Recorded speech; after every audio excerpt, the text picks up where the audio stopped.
del siglo pasado. Se podía leer en la revista Chistularis. Atención. Hemos recibido varias quejas referentes a que hay chistularis pocos, gracias a Dios, que interpretan con el chistu piezas de baile a la RAO.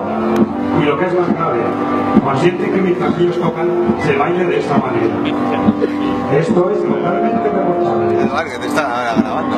Hay dos cosas en el país sin mácula. Nuestro viejo euskera, idioma que no blasfema, y el chistu, que aún no se ha envilecido. Chistularis, no envilezcáis el chistu.